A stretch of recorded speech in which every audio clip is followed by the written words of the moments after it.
مولانا حفیظ الرحمان صاحب، ان کی دن رات کی محنتیں اور آپ حضرات کا ذوق و شوق، میں یہ دعا کرتا ہوں دل کی گہرائیوں سے کہ اللہ آپ کا یہ استقامت اور مل کے ہمارا بیٹھنا، ان کی محنتیں اپنی بارگاہ میں اللہ قبول و منظور فرمائے۔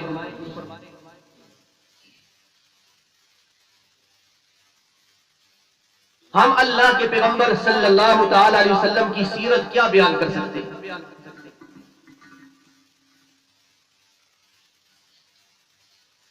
کہ اللہ کے قرآن نے اللہ کے پیغمبر صلی اللہ علیہ وسلم کی سیرت کو بیان کرتے ہوئے 23 سال لگا دیے۔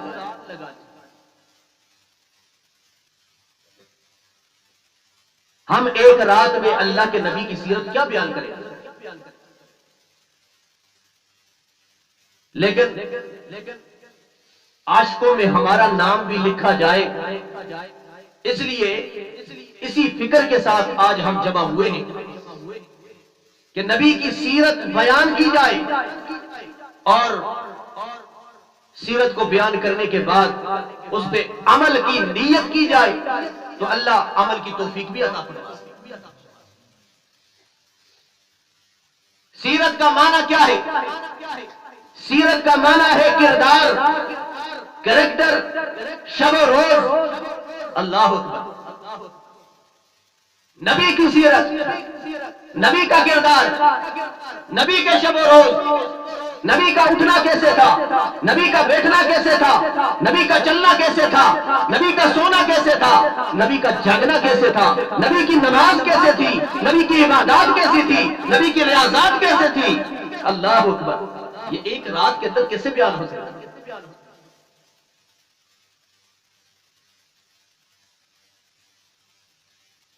اللہ کریم نے تمام انبیاء علیہ السلام کو بھیجا،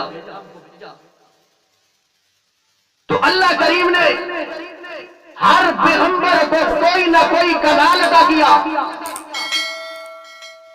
کوئی نہ کوئی خوبی خاص طور پر عطا فرمائی۔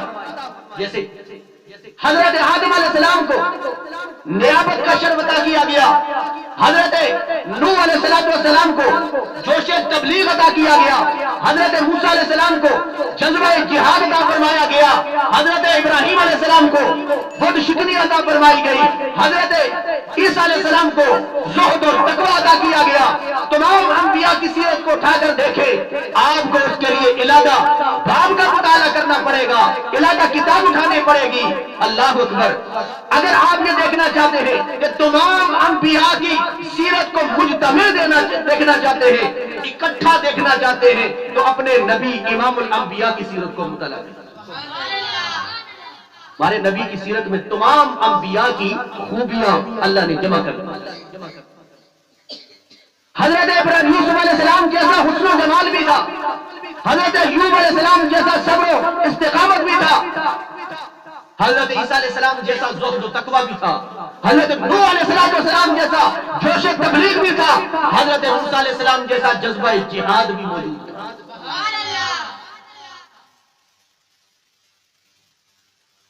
نبی کریم صلی اللہ علیہ وسلم ہمارے پیغمبر امام الانبیاء ہے، سید الانبیاء ہے۔ اب ایک طرف نبی کی ولادت ہے، نبی کا حسن ہے، جمال ہے۔ میں اکثر کہا کرتا ہوں کہ نبی کی 2 ولادتیں ہیں۔ آپ حیران ہوں گے، 2 ولادتیں کس طرح؟ ایک ولادت وہ ہے کہ دنیا کے اندر اللہ کے پیغمبر آئے تو محمد بن عبداللہ بن کے آئے، محمد بن عبداللہ بن کے آئے، اور نبی کی دوسری ولادت وہ ہے جس میں اللہ کے نبی محمد الرسول اللہ بن کے آئے۔ ہم محمد بن عبداللہ کو تو مانتے ہیں، محمد الرسول اللہ والے مشن کو بھول جاتے ہیں۔ اس ولادت کو ہم نے فراموش کر دیا۔ محمد بن عبداللہ بن کے جب آئے، اس میں اللہ کے نبی کا دنیا میں جلال جو ہے وہ ظاہر ہوا، اور جب اللہ کے نبی صلی اللہ علیہ وسلم محمد الرسول اللہ بن کے آئے تو دنیا میں اللہ کے نبی کا کمال جو ہے وہ ظاہر ہوا۔ بہرحال سیرت کی چند جھلکیاں ہم آپ کے سامنے پیش کرتے ہیں، اللہ ہمیں اس پر عمل کی توفیق نصیب فرمائے۔ اللہ فرماتے ہیں لَقَدْ مَنَّ اللَّهُ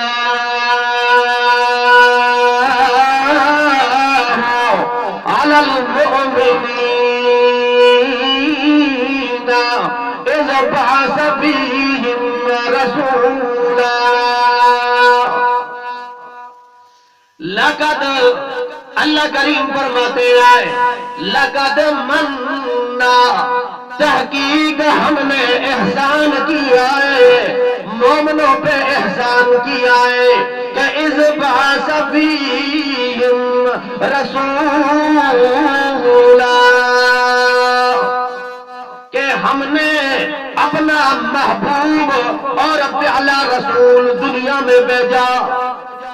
لَقَدْ مَنَّ اللَّهُ عَلَى الْمُؤْمِنِينَ، اللہ یہاں پہ تو مومنوں پہ احسان ہے، حالانکہ امام الانبیاء سید الانبیاء قاب قوسین او ادنی در یتیم محمد مصطفیٰ احمد مجتبی صلی اللہ تعالی علیہ وسلم ساری کائنات کے لیے احسان اور نعمت بن کے آئے ہیں، لیکن اللہ نے فرمایا لَقَدْ مَنَّ اللَّهُ عَلَى الْمُؤْمِنِينَ، تحقیق ہم نے احسان کیا ہے مومنوں پر۔ اللہ صرف مومنوں کی قید کیوں لگائی ہے؟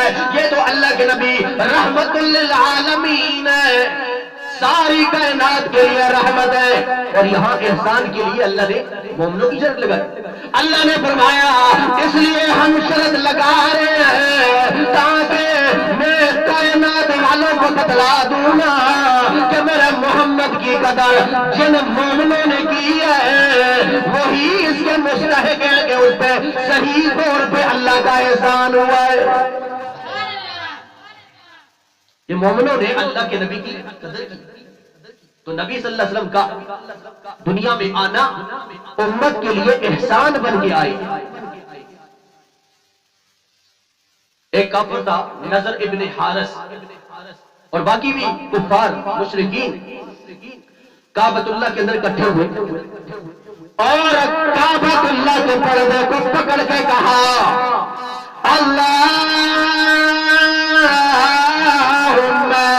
ان کان ھذا هو الحق من عندک فامطر علینا حجارة من السماء او ائتنا بعذاب علیم۔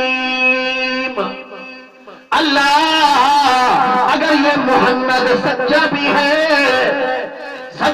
ہے ہم پھر بھی ماننے کے لیے تیار نہیں ہے۔ فَأَمْطِرْ عَلَيْنَا حِجَارَةً مِّنَ السَّمَاءِ أَوْ ائْتِنَا بِعَذَابٍ أَلِيمٍ۔ اللہ اگر ہم نہیں مانتے ہیں تو ہمارے اوپر پتھروں کی بارش کر دے، اللہ کوئی اور عذاب دے دے، لیکن اس محمد کو ہم ماننے کے لیے تیار نہیں۔ اب عذاب بھی مانگ رہے ہیں اللہ سے، عذاب کس سے مانگ رہے ہیں؟ اللہ سے عذاب مانگا جا رہا ہے اور مانگ بھی خود رہے ہیں۔ کہاں مانگ رہے ہیں؟ کعبۃ اللہ کے پردوں کو پکڑ کے عذاب مانگ رہے ہیں۔ تو حق تو یہ تھا کہ اللہ فوراً عذاب نازل پتھروں کی بارش نازل کر دیتا، نہیں کر سکتا تھا؟ کر سکتا تھا۔ دیکھو نا سورہ فیل کے اندر اللہ کریم فرماتے ہیں ابرہا نے ارادہ کیا کہ کعبۃ اللہ کو میں گرا دوں، ہاتھیوں سمیت آ گیا، اللہ کریم نے فرمایا وَأَرْسَلَ عَلَيْهِمْ طَيْرًا أَبَابِيلَ تَرْمِيهِمْ بِحِجَارَةٍ مِّن سِجِّيلٍ۔ چھوٹے چھوٹے پرندے ابابیل نام ہے ان کا، چھوٹا سا پرندہ ہوتا ہے اور ان کے پاؤں کے اندر چھوٹی چھوٹی کنکریاں۔ اللہ فرماتے ہیں ہم نے اس لشکر کو ایسے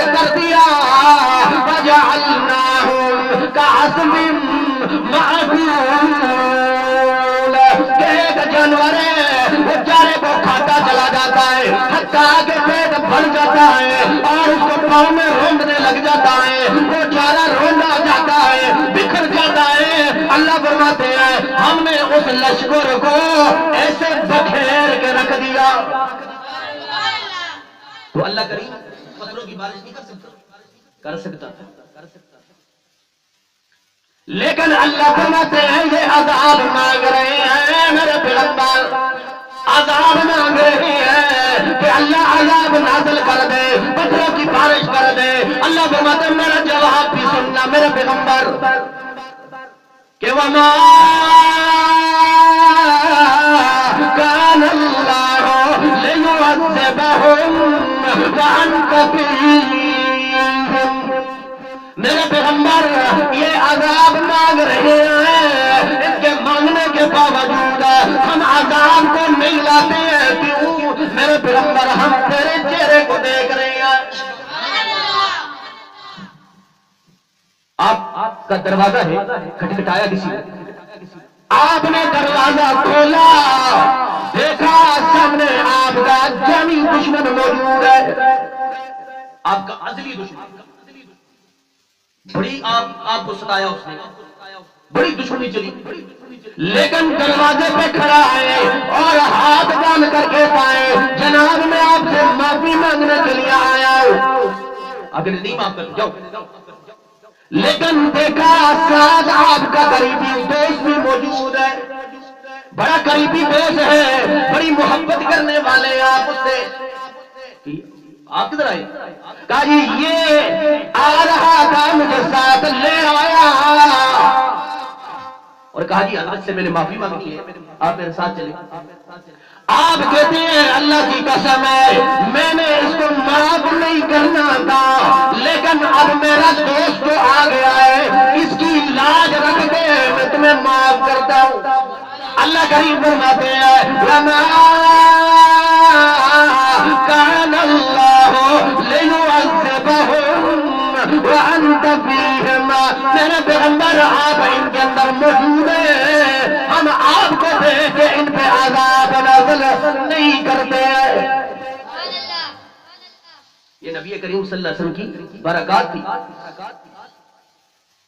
اللہ کے نبی ہم پہ اس امت پہ احسان بن کے آئے، اس لیے اللہ کریم نے فرمایا میرا محمد صلی اللہ علیہ وسلم اس ساری کائنات کے اندر احسان بن کے آیا ہے۔ اور قرآن نے کہا یا ایھا الناس قد جاءکم برہان من ربکم وانزلنا الیکم نورا مبینا۔ میرے پیغمبر ہم نے آپ کو قوم والوں کے لیے، امت والوں کے لیے، علاقے والوں کے لیے دلیل بنا کے بھیجا ہے۔ آپ دلیل ہیں، آپ ان کے لیے ایک نعمت ہے، حجت ہے۔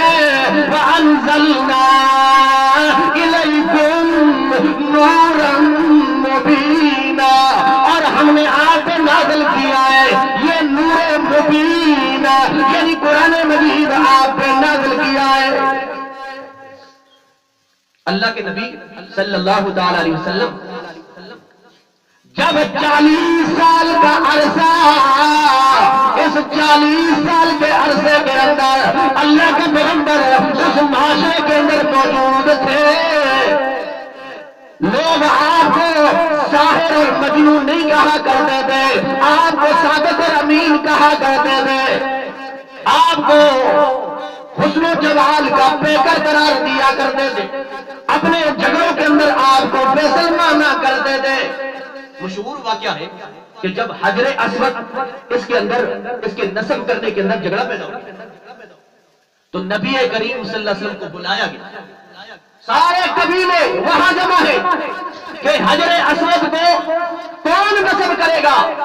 تو اللہ کے پیغمبر صلی اللہ علیہ وسلم اس وقت محمد بن عبداللہ تھے، ابھی محمد رسول اللہ نہیں بنے۔ اللہ کے نبی صلی اللہ علیہ وسلم نے چادر منگوائی اور حجر اسود کو اس کے اندر ڈالا اور سارے قبیلے والوں کو کہا کہ اس کی چادر کی ایک کونا پکڑ لے. سب نے پکڑ لیا اور سب کا حصہ ہو گیا اور اللہ کے نبی صلی اللہ علیہ وسلم نے اس حجر اسود کو اٹھا کے نصب کر دیا. کسی کا اس میں اختلاف نہیں. اختلاف میں فیصل مانا کرتے تھے اللہ کے نبی. آپ کے حسن و جمال کے قائل تھے وہ. آپ کو صادق اور امین کہا کرتے تھے. اپنی امانتیں آپ کے حوالے کیا کرتے تھے. لیکن کیا وجہ تھی؟ پھر وہی جو محبت کرنے والے تھے پھر سب سے زیادہ عداوتیں کرنے شروع کر دی, سب سے زیادہ دشمنی کرنا شروع کر دی. کیا وجہ تھی؟ فرمایا میرے پیغمبر ان کا آپ کی ذات سے اختلاف نہیں ہے, میری آیات سے اختلاف. ان کا آپ کے پیکر سے اختلاف نہیں ہے, آپ کی ذات سے اختلاف نہیں ہے, میرے قرآن کی آیات سے اختلاف. جب قرآن بیان کیا گیا تو پتھر لگا یا نہیں لگا؟ نبی کے حسن و جمال کو بیان کیا جائے تو حسن و جمال کو, آپ کی پیدائش کو, آپ کی ولادت کو تو کافر بھی مانتے کہ اللہ کے نبی صلی اللہ علیہ وسلم دنیا میں آئے. کسی نے انکار تو نہیں کیا. میں نے عرض کیا نا, نبی کریم صلی اللہ علیہ وسلم محمد بن عبداللہ بن کے آئے دنیا کے اندر. ایک وہ ولادت ہے کہ نبی کا حسن کیسے تھا, نبی کا جمال کیسے تھا, نبی کا چہرہ مبارک کیسے تھا, نبی کی آنکھ مبارک کیسے تھی. اس میں ہمارا لگتا کوئی ہے. ہم اس کی طرح آنکھ تو تھوڑی بنا سکتے, اس طرح ہماری زبان تو تھوڑی ہو سکتی.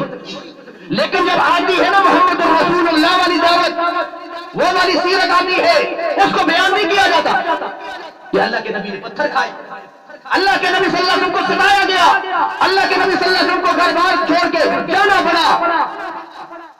اس سیرت کو ہم بیان نہیں کرتے. میٹھی میٹھی سنتیں پوری کرو جی, میٹھی میٹھی, کیونکہ دودھ کے مجنو ہیں ہم. جب دودھ آتا نا کہتے ہیں نا کہ لیلا دودھ بھیجا کرتی تھی اور مجنو کے لیے, اور مجنو تو کسی تیسری جگہ پہ بیٹھا تھا اور راستے کے اندر کئی بیٹھے. کسی نے کہا جی, نوکر نے کہا جی مجنو کون ہے؟ کہا کیوں؟ کہا لیلا نے یہ دودھ بھیجا. کہا جی میں ہوں. انہوں نے کہا میں ہوں. باندھ کے چلا جائے. اور جو اصل مجنو تھا وہ تو کسی علاقے میں بیٹھا. اب لیلا کو فکر ہوئی کہ کتنا عرصہ میں دودھ بھیج رہی ہوں, واپسی کا جواب ہی نہیں آتا, پی جاتا ہے. پتہ نہیں اصل مجنو تک بات بولتی میں نے بولتی, دودھ پہنچتا ہی بولتا. اس نے ایک دن یہ کیا, تش دیا اور ساتھ چھری دی. کہا جی مجنو کو کہنا کہ لیلا بیمار ہے اور اپنے جسم کا ایک گوشت کا ٹکڑا ضرورت ہے. وہ گئی, آگے ملازم گیا اور اس نے جا کر کہا جی سب انتظار میں ہے, ابھی دودھ دے. کہا جی اب تو دودھ نہیں ہے. ہاں یہ چھری ہے اور یہ پلیٹ ہے اور لیلا نے جسم کا ٹکڑا مانگا ہے, گوشت کا ٹکڑا مانگا. اب وہ جو نام کے دودھ کے مجنو تھے نا, اس نے کہا جی میں تو مجنو نہیں ہوں. اس نے کہا جی میں بھی مجنو نہیں ہوں, آگے جاؤ. وہ آگے چلتا چلا گیا, حتیٰ کہ اصل مجنو کے پاس پہنچ گیا. مجنو کہا جی حضرت, لیلا نے ایسے کہا. انہوں نے کہا جی اس کو کہا ہو جا کر جسم کے کون سے حصے کا ٹکڑا آپ دے, ہمیں کاٹ کے دو. آج ہم تو صرف مجنو ہیں, عشق کا دعویٰ کرنے والے لوگ موجود ہیں, میٹھی میٹھی سنتیں پوری کرنے والے موجود ہیں. نبی کے مشن کی جب بات آتی ہے ہم بھلا دیں. حالانکہ اللہ کے نبی صلی اللہ علیہ وسلم محمد مصطفیٰ صلی اللہ تعالی علیہ وسلم دنیا میں آئے ایک مشن لے کر آئے. فرمایا لقد من اللہ علی المؤمنین اذ بعث فیہم رسولا. اور نبی کے حسن و جمال کا انکار تو کوئی بھی نہیں کر سکتا. آپ تھک تو نہیں چکے نا. ایک ہی رات ہوتی ہے, اللہ ہمارا یہ رات کا بیٹھنا کیا معلوم اپنے بارگاہ میں کیا پتہ. نبی کے حسن کا انکار کوئی کر سکتا نہیں. اللہ نے نبی کو اتنا بڑا مقام دیا ہے کہ نام ہی اللہ نے وہ رکھا ہے جس کے اندر نقطہ ہی کوئی نہیں. محمد سب کے دو محمد صلی اللہ، ذرا اونچی آواز سے یار، صلی اللہ. اور ایک روایت میں یہ بھی آیا جو نبی پہ ایک بار درود پڑھتا ہے 80 سال کی عبادت کا ثواب. ذرا اونچی آواز سے، جتنا نبی کے ساتھ پیار ہے اتنی آواز سے محمد صلی اللہ. اب دیکھو نا، محمد کا نام لیتے ہو تمہارے دونوں ہونٹ مل جاتے، ملتے نہیں ملتے؟ سب کے دو پیار سے محمد، دونوں ہونٹ مل جاتے نہیں؟ اللہ کریم فرماتے ہیں میرے نبی کا نام لو گے تمہارے دونوں ہونٹ مل جائیں گے، اور میرے نبی کی بات مانو گے تمہارے آپس میں دل مل جائیں گے. محمد صلی اللہ تعالی علیہ وسلم، کتنا میٹھا لفظ ہے محمد. یہ نام رکھا تھا دادا جان. دادا جان نے جب نام رکھا اپنے پوتے کو اٹھایا اور کعبۃ اللہ کے سائے کے اندر آگے اور لوگوں کو بلایا، کیونکہ وہ سردار تھا، سب کو بلایا. دیکھو جی میرا یہ پوتا ہے، بڑا حسین و جمیل، بڑا پیارا، اللہ کا پیغمبر. اللہ اکبر. کسی کو کیا پتا تھا یہ امام الانبیاء بننے والا تھا. اور کہنے لگا او مکہ والوں، میں نے اپنے پوتے کو لایا، اس کے چہرے پہ میں نے نگاہ ڈالی، میرے دل نے گواہی دی کہ اس کا نام محمد ہونا چاہیے. انی سمیتہ محمد، میں نے اس کا نام محمد رکھا ہے. محمد کسے کہتے ہیں؟ اور کہا بھی کہ محمد اس وجہ سے نام رکھا ہے کہ امید ہے کہ میرے پوتے کی بہت زیادہ تعریف کی جائے گی. محمد کہتے ہیں بار بار جس کی تعریف کی. اور علامہ راغب رحمہ اللہ تعالی نے محمد کی تعریف کی ہے کہ محمد جمعت فیہ الخصال المحمودہ، کہ محمد اس بات کو کہتے ہیں کہ جس میں سارے خصائل، ساری خوبیاں، ساری جمع کر دی جائیں، اسے محمد کہتے ہیں. محمد الذی یحمد مرۃ بعد مرہ، محمد اس ذات کو کہتے ہیں جس کی بار بار تعریف کی جائے.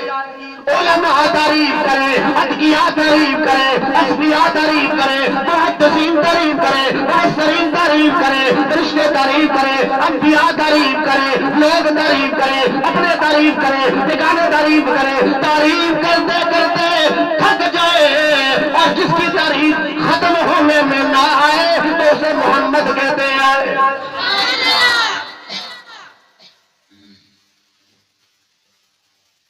وہ محمد صلی اللہ علیہ وسلم ہمارے پیغمبر اور ہمیں اس کی قدر نہیں. وہ پیغمبر ساری ساری رات پاؤں میں گرم آ جایا کرتا تھا، رویا کرتا تھا اللہ کے سامنے. حضرت عائشہ صدیقہ طیبہ ظاہرہ فرماتی ہے میں اللہ کے نبی صلی اللہ علیہ وسلم کو میں دیکھا کرتی تھی کہ اللہ کے نبی صلی اللہ علیہ وسلم اتنے رویا کرتے تھے، اتنے گڑگڑایا کرتے تھے کہ سینے سے ایسے آواز آتی تھی کہ جیسے ہنڈیا ابل رہی ہے. اتنا لمبا لمبا سجدہ کرتے تھے کہ ایک رات میں نے دیکھا کہ اللہ کے پیغمبر سجدے میں گرے ہوئے ہیں. میں نے یہ سمجھی کہ اللہ کے نبی دنیا سے رخصت ہو گئے ہیں. میں نے کان لگا کر سنا کہ اللہ کے نبی رونے پر مارے ہیں کہ رب امتی، رب امتی، اللہ میری امت کا کیا ہوگا. آج ہم نے خرافات اور بدعات اور رسومات تو کی لیکن اپنے نبی کی سنتیں پوری نہ کی. اپنی نبی کی سنتوں کو بجا دیا. معذرت کے ساتھ چھوٹی سنتیں ہوں یا بڑی سنتیں ہوں، کبھی ہم نے غور کیا کہ وہ پیغمبر جو نفسا نفسی کا دور ہوگا، دن ہوگا اور سارے انبیاء بھی وہاں موجود ہوں گے، کہیں گے نفسی نفسی، اللہ میرے نفس کا کیا ہوگا، اللہ میری جان کا کیا ہوگا. ہمارے پیغمبر وہاں بھی کہیں گے اللہ رب امت، اللہ میری امت کا کیا ہوگا. اللہ کہیں گے میرے پیغمبر جنت میں داخل کسی آدمی کو نہیں کروں گا، کسی نبی کو پہلے داخل نہیں کروں گا، میرا تجھ سے وعدہ ہے پہلے تو داخل ہوگا جب در جنت کا دروازہ ہم کھولیں۔ اور ہمارے پیغمبر کہیں گے اللہ جب تک میرے امت کے اندر ایک بندہ بھی یعنی وہ باقی ہے میں جنت کے اندر داخل نہیں۔ لیکن آج ہم اپنے نبی کی کتنی سنتوں کو پامال کرتے ہیں، اپنی غمیاں دیکھیں، اپنی شادیاں دیکھیں، اپنا اٹھنا دیکھیں، ہمارا بیٹھنا دیکھیں، ہمارا سونا دیکھیں، ہمارا جاگنا دیکھیں، اپنے نبی سے کتنا پیار ہے۔ صحابہ نے کیا محنت کی۔ ایک صحابی ہے نام ہے ابو محذورہ، کیا نام ہے؟ ابو محذورہ رضی اللہ تعالی۔ نبی کریم صلی اللہ تعالی علیہ وسلم گھر سے باہر تشریف لائے۔ اب عشق دیکھنا، محبت دیکھنا، ادھر تو چاول پکتے ہیں تو ہماری محبت جاگ جاتی ہے، ادھر حلوہ پکتا ہے تو ہماری محبت تیز ہو جاتی ہے، ہم تو سر اور زیادہ ہلانا شروع کر دیتے کہ نبی کے زیادہ عاشق ہیں، وہ آ رہی ہے چاولوں کی، اور ہم کہتے ہیں نبی کا عاشق ہے ہم سب سے زیادہ، نعرے مارنے میں ہم سب سے زیادہ ہے۔ لیکن اصل عشق یہ نہیں ہے کہ نعرے مارے جائیں، اصل عشق یہ ہے کہ تم نے عملی میدان میں اللہ کے نبی کی سنتوں کو کتنا کہ وہ اپنایا ہے۔ حضرت ابو محذورہ رضی اللہ تعالیٰ عنہ سارے چھوٹے چھوٹے بچوں کو جمع کیا ہوا ہے، اور ابو محذورہ بھی چھوٹے سے بچے تھے اور باقی بچوں سے تھوڑا سا بڑے تھے۔ نبی کریم صلی اللہ علیہ وسلم گھر سے باہر تشریف لائے تو دیکھا کہ ایک بچہ ہے اور سارے بچوں کو جمع کر کے حضرت بلال رضی اللہ تعالیٰ عنہ کی نقل لگا رہا ہے، اذان کی نقل لگا رہا ہے، آواز بڑی خوبصورت تھی، اور کہتا ہے دوستو حضرت بلال رضی اللہ تعالیٰ عنہ ایسے اذان دیتے ہیں اللہ اکبر اللہ اکبر اللہ اکبر اللہ اکبر، اشہد ان لا الہ الا اللہ اشہد ان لا الہ الا اللہ اشہد ان محمد رسول اللہ اشہد ان محمد رسول اللہ۔ اور نبی کریم صلی اللہ تعالی علیہ وسلم دور سے دیکھا تو حضرت محذورہ کو بڑا پیار آیا، قریب آئے تو یہ تو تھے تو کافر لوگوں کے بچے تھے، مشرکوں کے بچے تھے، اور نبی کریم صلی اللہ علیہ وسلم آئے تو سارے بچوں نے دیکھا کہ اللہ کے نبی صلی اللہ علیہ وسلم آگے اور باقی تو بھاگے۔ حضرت محذورہ ابو محذورہ نبی کریم صلی اللہ علیہ وسلم قریب آئے تو حضرت ابو محذورہ کے سر پہ ہاتھ رکھ دیا، کہتے میں بھاگنا چاہتا تھا لیکن بھاگ نہ سکا، سر پہ ہاتھ مبارک لگ کر رکھا اور کہا اے بچے ذرا مجھے بھی وہ نقل سنانا کہ بلال رضی اللہ تعالیٰ عنہ کیسے اذان دیتے ہیں۔ اب وہ ڈرے، نبی کریم صلی اللہ علیہ وسلم ڈرنا مجھے بھی سنا، اب وہ اذان دیتا اللہ اکبر اللہ اکبر اللہ اکبر اللہ اکبر، اذان دینا شروع کیا۔ جب پہنچا نا اشہد ان لا الہ الا اللہ، اب ان کو بھی تو مانا تو آتا تھا، اب آہستہ آواز کیا اشہد ان لا الہ الا اللہ اشہد ان لا الہ الا اللہ، نبی صلی اللہ علیہ وسلم فرمایا اونچی آواز سے کہ اب اونچی ڈر گیا، سہم گیا، چھوٹا سا بچہ تھا، اونچی آواز سے کہتا ہے اشہد ان لا الہ الا اللہ اشہد ان لا الہ الا اللہ۔ آگے پڑھ، کہا پھر آستہ اشہد ان محمد رسول اللہ اشہد ان محمد رسول اللہ۔ نبی کریم صلی اللہ علیہ وسلم نے فرمایا نہیں، اونچی آواز سے کہنا۔ اب وہ کہتا ہے اشہد ان محمد رسول اللہ اشہد ان محمد رسول اللہ، حی علی الصلاۃ حی علی الصلاۃ حی علی الفلاح حی علی الفلاح۔ ساری نماز مکمل کی، نبی کریم صلی اللہ علیہ وسلم نے ایسے پیار کیا اور آگے بڑھ گئے، اور یہ ابو محذورہ فرماتے ہیں میرے دل میں وہ کمال پیدا ہوا، میں نے باغ پڑا اور نبی کریم صلی اللہ علیہ وسلم کے دامن سے چمٹ گیا اور کہا اے اللہ کے پیغمبر اب جاتے کا ہے اصل سن لیجیے، اشہد ان لا الہ الا اللہ و اشہد ان محمدا عبدہ و رسولہ۔ کلمہ پڑھ لیا، نبی کریم صلی اللہ علیہ وسلم بڑے خوش کہ ایک چھوٹا سا بچہ ایمان لے آیا۔ حضرت ابو محذورہ کو اپنا مؤذن لگا لیا، بڑی پیاری آواز ہے، فرمایا ابو محذورہ تم بھی اذان دیا کرو۔ اور حضرت ابو محذورہ کی علماء بیٹھے ہیں، پوچھ لیں، ابو محذورہ رضی اللہ تعالیٰ عنہ کی عادت مبارک ہوا کرتی تھی کہ 4 دفعہ کہتے تھے اشہد ان لا الہ الا اللہ، اور 4 دفعہ اشہد ان محمد رسول اللہ، 2 دفعہ آہستہ آواز سے، 2 دفعہ تیز آواز سے کہا۔ صحابہ نے کہا یہ 4 مرتبہ کیوں کہتے ہیں حالانکہ 2 مرتبہ ہے، آپ 4 مرتبہ کیوں کہتے ہیں؟ رو کر فرمایا کرتے تھے نہیں مجھے نہ روکو، اللہ کی قسم ہے، اللہ کے پیغمبر سے جس طرح میں نے سنی ہے اسی طرح میں کہوں گا۔ یہ تھا عشق ان کا۔ اور سب سے عجیب بات، حضرت ابو محذورہ رضی اللہ تعالیٰ عنہ نے ساری زندگی اپنے سر کے بال نہیں کٹوائے، نہیں کٹوائے۔ کسی نے پوچھا کیوں نہیں کٹوا رہے ہو؟ کہا رو کر فرمایا کرتے تھے ان بالوں کی نسبت نبی کے ساتھ ہو گئی ہے، نبی کریم صلی اللہ علیہ وسلم کا دست مبارک ان بالوں پہ لگا ہے، اللہ کی قسم ہے میرا ایمان گوارا نہیں کرتا ہوں کہ انہیں کاٹ کے نالی میں کیسے پھینکوں۔ جب ان کی نسبت نبی کے ساتھ ہو گئی تو انہیں کٹوانا گوارا نہیں کیا۔ ایمانداری سے بتلاؤ بالوں کی نسبت نبی کے ساتھ نہیں، کیا عشق؟ آج دل سے ارادہ کرو۔ ہم تو کہتے ہیں نا یہ داڑھی جی فلاں مولوی صاحب بھی رکھتے، فلاں آدمی بھی رکھتا ہے اور فراڈ بھی کرتا ہے، دھوکہ بھی کرتا ہے۔ تم فلاں آدمی کو دیکھ کر تھوڑا داڑھی رکھو، اپنے نبی کی سنت سمجھ کے رکھو، تمہارے لیے عبادت بن جائے گی۔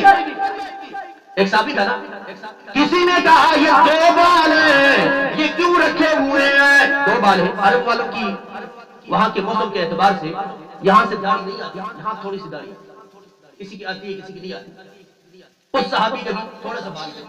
کسی نے کہا یہ بال رکھے ہوئے ہیں، ادھر سے داڑھی نہیں ہے، ادھر 2 بال موجود ہیں۔ رو کر کہا کرتا تھا نہیں مجھے نہ رکھو، اللہ کی قسم ہے یہ میں بال رکھے ہوئے ہیں، اس کی وجہ سے نبی کی 3 سنتیں اور میں پوری کرتا ہوں۔ اور کون سی سنت؟ کہ اسے میں دھوتا ہوں یہ بھی نبی کی سنت، انہیں میں تیل لگاتا ہوں یہ بھی نبی کی سنت، اسے میں کنگھی کرتا ہوں یہ بھی نبی کی سنت۔ ایک سنت پوری کرنے کی وجہ سے نبی کی 3 سنتیں اور میں پوری کر رہا ہوں۔ اور نبی کریم صلی اللہ علیہ وسلم کیا فرمایا کہ من تمسک بسنتی عند فساد امتی فلہ اجر 100 شہید۔ جو نبی کی ایک سنت ہے فساد کے دور کے اندر، جب نبی کی سنتیں پامال ہو رہی، لوگ نبی کی سنتوں کو پامال کر رہے ہو، ایک سنت پوری کرے گا اسے 100 شہیدوں کا ثواب ہوگا۔ اللہ کے نبی شہید اس دور کے، فرمایا نہیں صحابہ تمہارے دور کے شہید لوگ، اس کا ثواب ہمیں ہوگا 100 شہیدوں کا۔ ایک سنت جو پوری کرے، سنتوں کو پورا کرنے کا ارادہ رکھتے ہیں ایمانداری سے، ذرا اونچی آواز سے کہ اللہ پاک ہمارا کیا مرجع بیٹھا میں قبول فرما دے۔ آپ کا یہ ارادہ کرنا بھی اللہ کے حکم ہے، سنتوں کو پورا کرنے کی کوشش کریں گے انشاءاللہ۔ نبی کی نسبت ہے، نسبت کے اعتبار سے، اور دست مبارک جہاں لگ جاتا ہے اللہ کے نبی کا، نسبت ہو گئی اللہ کی طرف سے، وہ جہنم کی آگ اس پہ حرام۔ حضرت جابر رضی اللہ تعالیٰ فرماتے ہیں ایک مہمان آیا، دسترخوان بچھایا اور اس مہمان نے کھانا کھایا، اور نبی کریم صلی اللہ علیہ وسلم کا وہ صحابی حضرت جابر رضی اللہ تعالیٰ اس نے سے کیا، مہمان نے کھانا کھانے کے بعد دسترخوان کے ساتھ ہاتھ صاف کیا، اور حضرت جابر رضی اللہ تعالیٰ اس دسترخوان کو اٹھا کر چلتے ہوئے تندور میں ڈال دیا، ڈال دیا۔ مہمان یہ سوچ میں پڑ گیا کہ میں نے کھانا کھایا تھا، میں نے کے ساتھ ہاتھ صاف کیا تھا، اور جابر رضی اللہ تعالیٰ عنہ نے یہ بھی گوارا نہیں کیا کسے تو دے، کسے تو جلا دیا، آگ میں ڈال دیا۔ ایسا تو نہیں ہے کہ اس نے میری وجہ سے یہ کام کیا کہ میرا ہاتھ لگے اور اس کی جلا دیا، اور کہا جابر کیا میں اتنا گندا تھا کہ تو نے دسترخوان کو دھونا بھی گوارا نہیں کیا، آگ میں ڈال دیا۔ حضرت جابر کو چلا دیا، وہ اعتراض کر رہا۔ حضرت جابر رضی اللہ تعالیٰ نے فرمایا صبر، تھوڑا سا انتظار کر، تھوڑا سا انتظار کے بعد حضرت جابر رضی اللہ تعالیٰ نے اس دسترخوان کو چلتے ہوئے دور سے باہر نکالا، شیشے کی طرح صاف تھا۔